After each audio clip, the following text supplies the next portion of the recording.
Та я 6 років молодший, знаєте, він народився в 74-му році, це якась, як він застав ті всі часи закінчення радянської епохи і, скажімо, зародження України, тобто це було, скажімо, такі непрості часи з економічної, з політичної ситуації, все, що відбувалося, тому що розвалювалася велика держава, імперія, скажімо, і десь починалися ці паростки України. Ну, ще можу, то, що я знаю, скажімо, ну, свого досвіду, коли я був з ним, потім, скажімо, від його вчителів, від його, скажімо, однокласників, що він завжди був дуже таким свідомим. Знаєте, є така навіть фотографія, він там в якомусь 5 класі, і всі учні класу фотографія, всі в звичайній шкільній формі, а він в вишиванці. Тобто така цікава, це десь теж про що свідчить.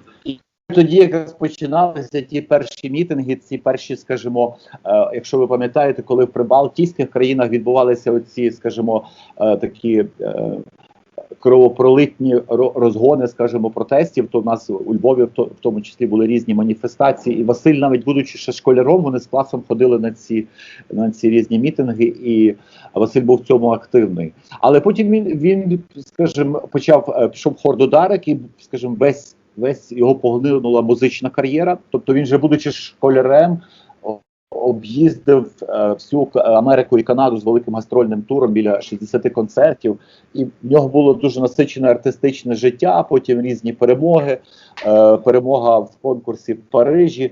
Тобто він дуже був захоплений, скажімо, можливістю реалізації себе як співака і дійсно досягнув дуже високих результатів, був, я би сказав, на піку своєї кар'єри.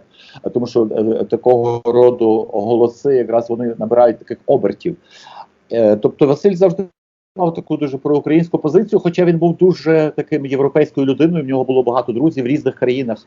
Тобто Василь був таким, знаєте, інтернаціоналістом, і він розумів різні проблеми суспільства, і він завжди мріяв про європейську країну, звичайно. І тому дуже прикро, коли Василя роль зводять до якогось, знаєте, якогось маргінесу. Часто це я бачу, але, ну, знаєте, різні політичні сили, різні бажання, різні цілі. Але я думаю, ціль мусить бути в нас всіх одна. Це ми всі хочемо, щоб Україна стала, і вона стає справжньою цивілізованою європейською, в якій дуже добре жити, в якій все безпечно, в якій є супервисокий рівень освіти, медицини, культури і так далі. Тобто тут немає ніяких, скажімо, дискусій. Тому Василь є, скажімо, добрий приклад для слідування, і дуже радий, що в Японії буде також його справа продовжена.